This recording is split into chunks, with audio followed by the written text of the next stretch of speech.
Hello! Today, as you read from the title, we are talking about Fontaine and what we can expect to find there. This video will be split into three main topics: figuring out Focalors' elemental skill and burst through the enemies that we know, figuring out the Fontaine Archon Quest, and figuring out what Fontaine is gonna be like. I am fully aware that we can simply go on YouTube, search Fontaine, and we could find everything about it since it was all leaked, but if you're new to my channel, I don't watch nor read leaks.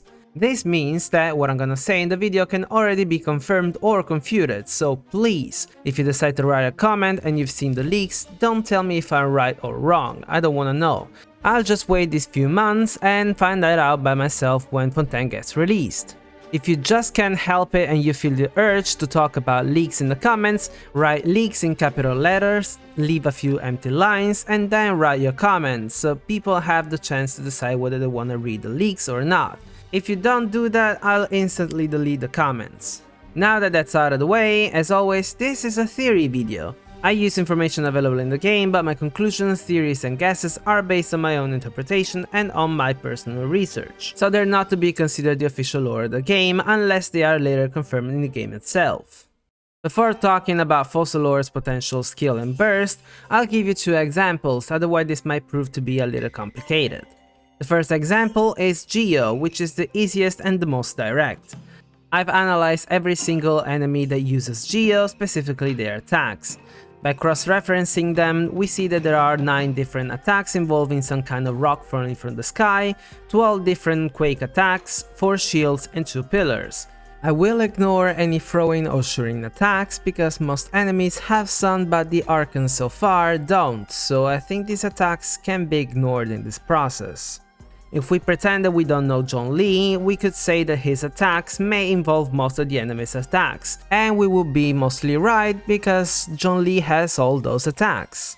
He creates a pillar that gives him a shield and creates a quake wave around it as an elemental skill, and he summons a huge meteor as his burst. The second example is Dendro, but unlike Geo, the attacks are not so straightforward.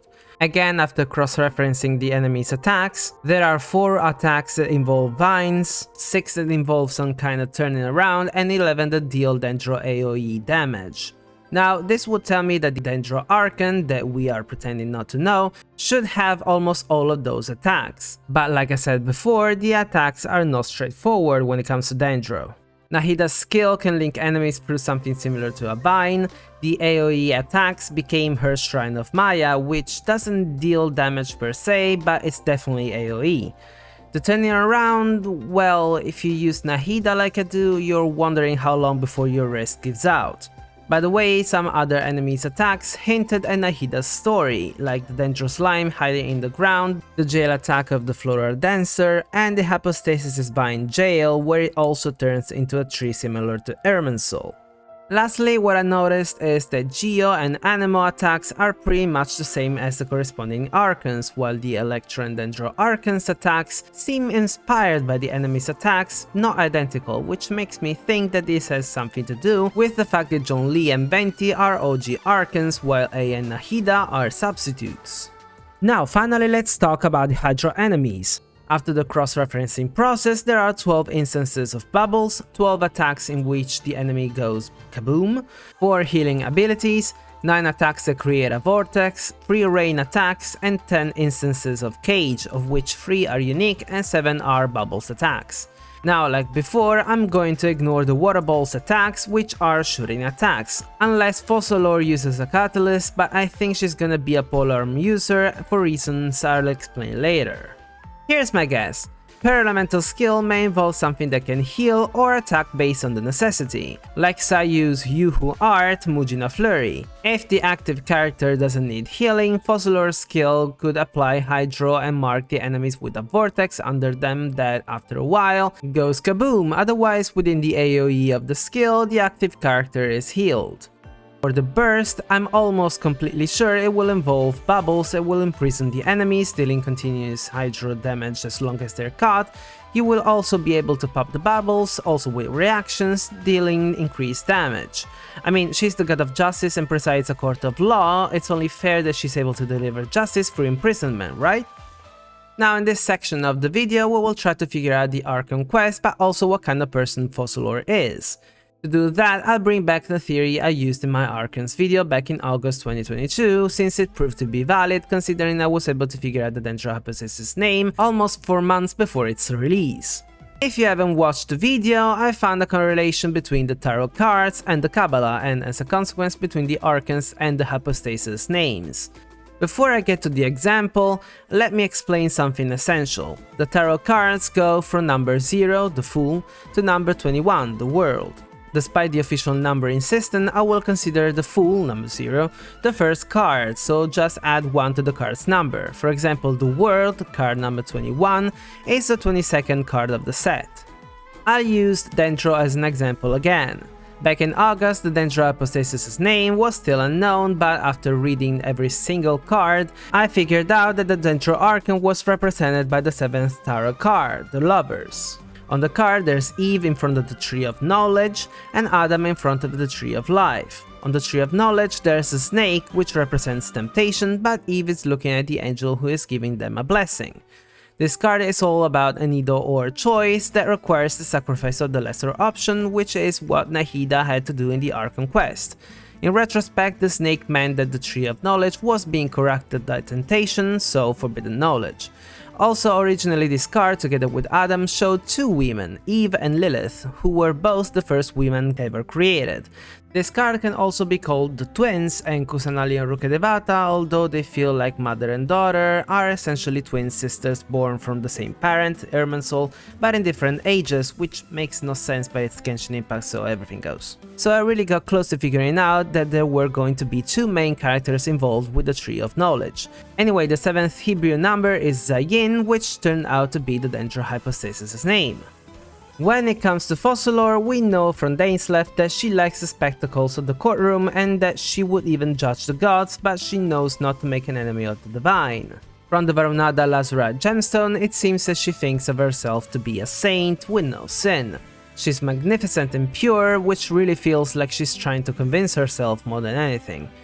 Also, Fontaine's Latin text in the Travail video says Justitia omnia vincit, which means justice always wins, and the title, The Masquerade of the Guilty, really seems to hint at Focalors trying to hide her faults behind their apparent perfection.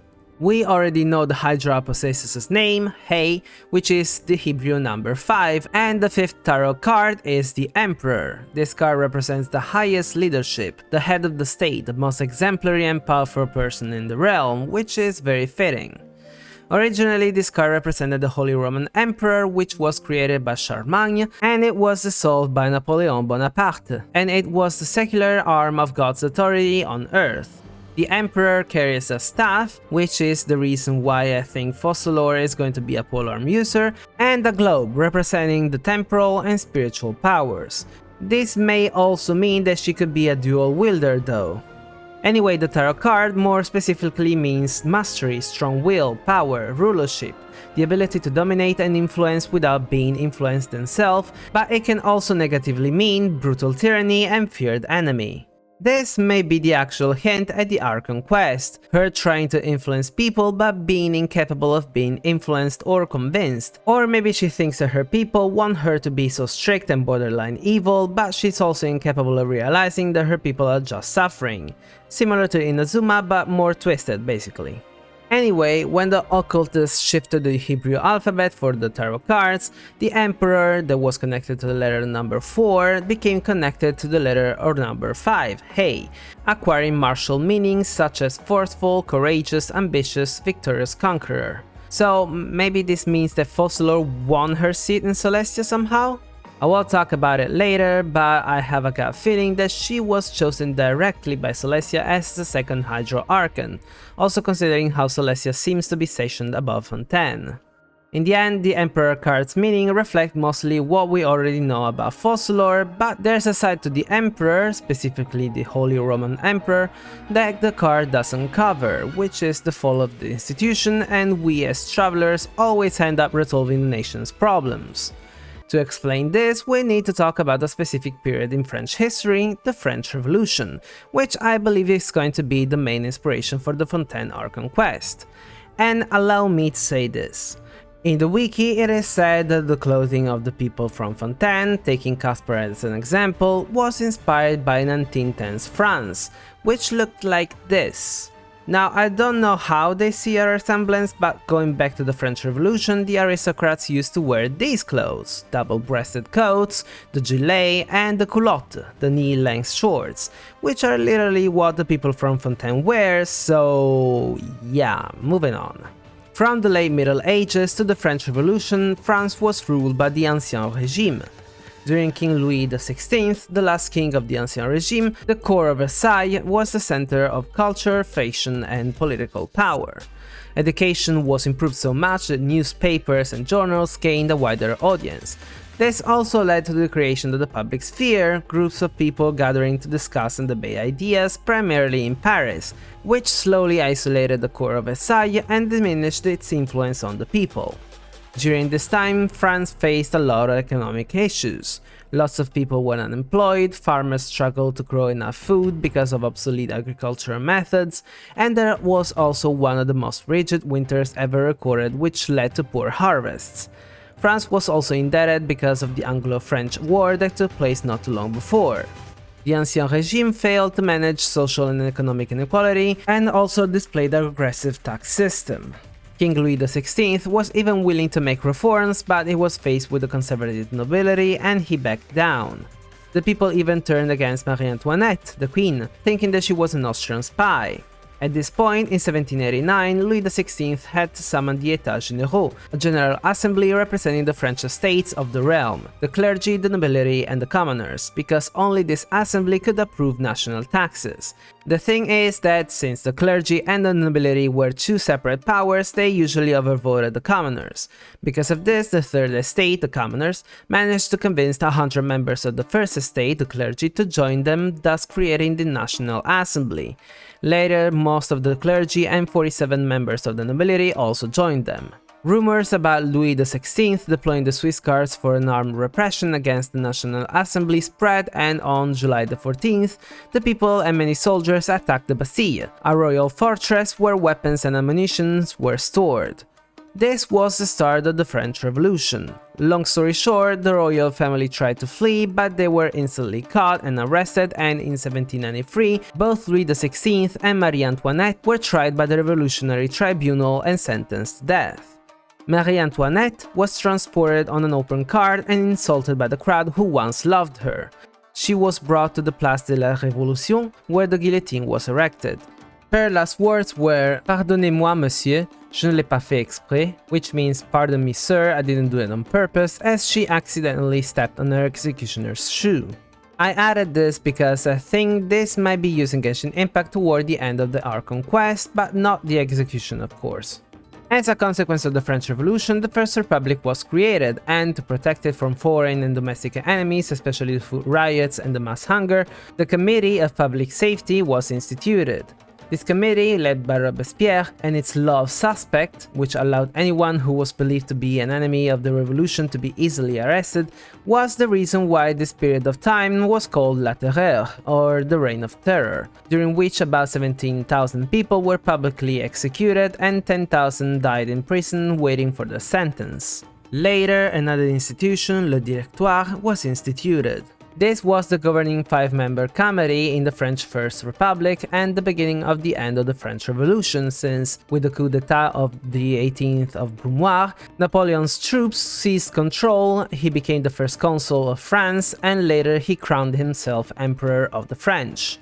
Napoleon led multiple wars, most of them were successful, but his fall began with his failed attempt at invading Russia. This led to his abdication and his short exile on the island of Elba.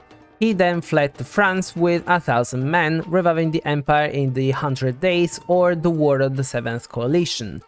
He was defeated, again, at the Battle of Waterloo, and he was exiled to St. Helena, where he remained until his death. History lesson is over, the class is dismissed. No, wait, I need to talk about Fontaine. When it comes to what we know so far about Fontaine, we can find the similarities with the history I've just told you. The court of Fontaine is the hub of culture and arts. Rock and roll and the iridescent store hail from Fontaine, and as Francis told us, it's a nation that reveres beauty and elegance, just like the court of Versailles. It has one of the most famous newspapers of Tevat, the Steambird, and Mona is one of the columnists, just like the public sphere of Paris. Fontaine is also facing serious issues, although not economic ones. Santon told us that the air in Fontaine is practically toxic fumes. Bertrand said that it's a place of grief and disappointment. No one knows how long the special energy system can be sustained. That's why many are leaving Fontaine to look for an alternate energy source. Lieben told us that Fontaine is dangerous and oppressive in nature. The locals are antsy, believing that some type of judgment is soon to come. Santon also told us that if you get poaching, your life is over.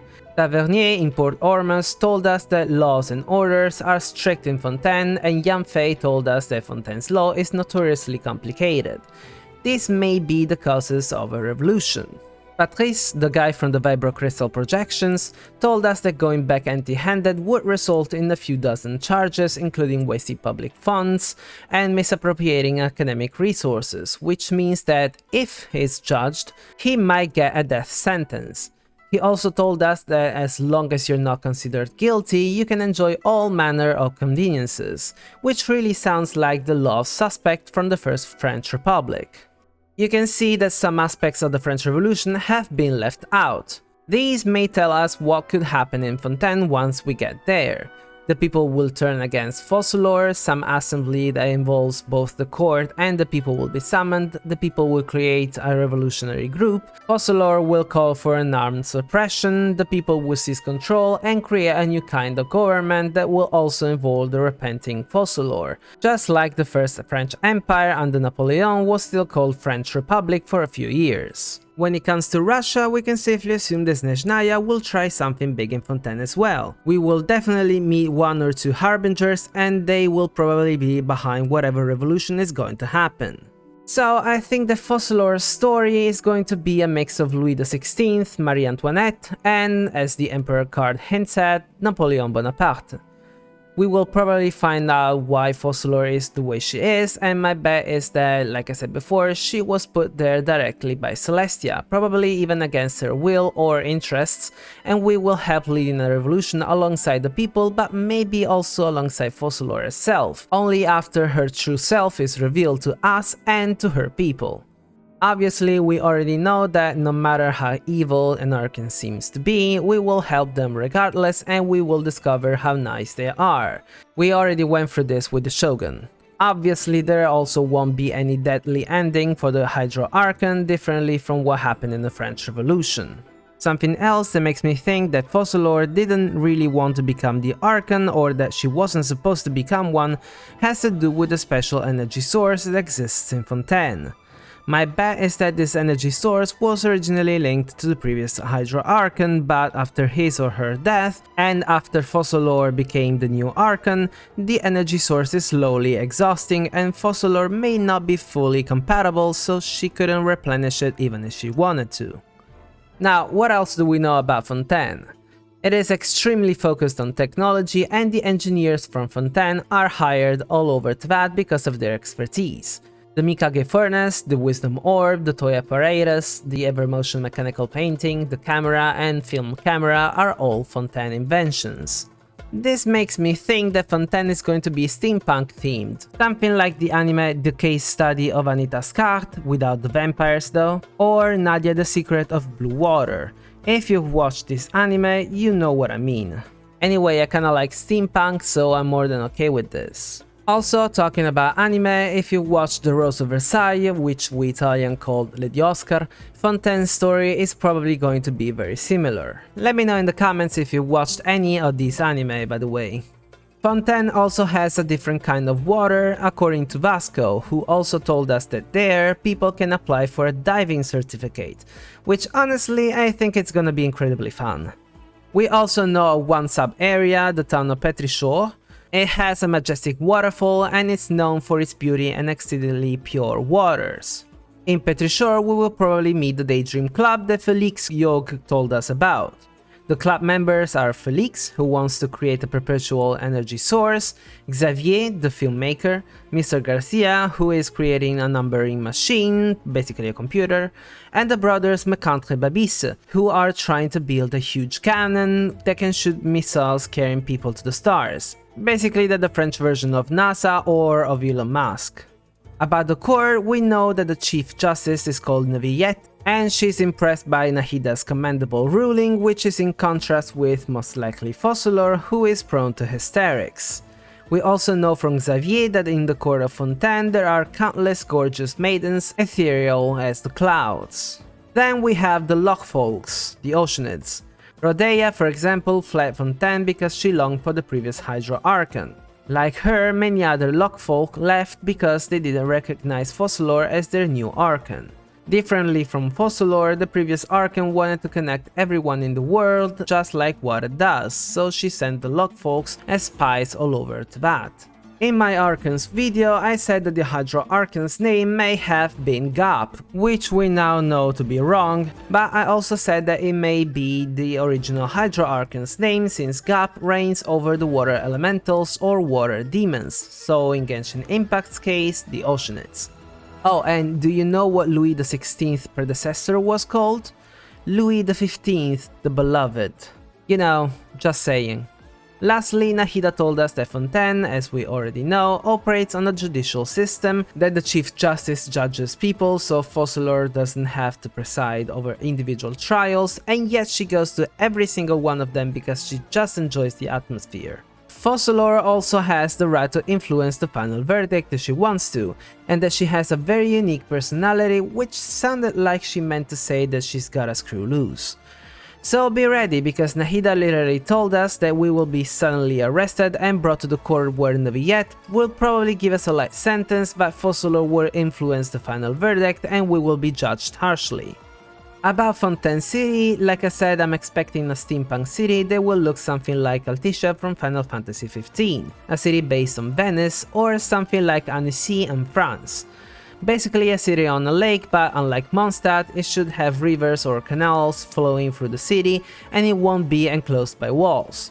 I also think it's gonna be on the island in the middle of the lake. Honestly, I hope for some Italian reference, since Napoleon did rule over part of Italy and he was basically Italian, but you might say that I'm biased since I'm Italian as well.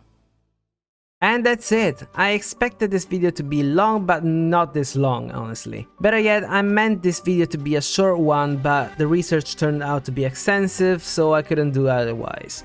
Still, I really hope you liked it. I will make 2 more videos, one for Natlan and one for Snezhnaya, unless something new and interesting happens in the game. In that case, I will prioritize what is new and then resume this series of videos. Obviously, I don't expect Natlan's video to be this long because we don't really know anything about that nation. Anyway, if you liked the video, don't forget to leave a thumbs up, and if you enjoy Genshin Impact Theory videos, consider subscribing. If you have doubts, questions, or theories, feel free to use the comment section. As I said at the beginning of the video, please avoid talking about leaks, but if you really need to, write leaks in capital letters, leave some empty lines, and then write so the people can easily avoid reading it if they don't want to, me included. Thanks for watching, and until next time, over and out.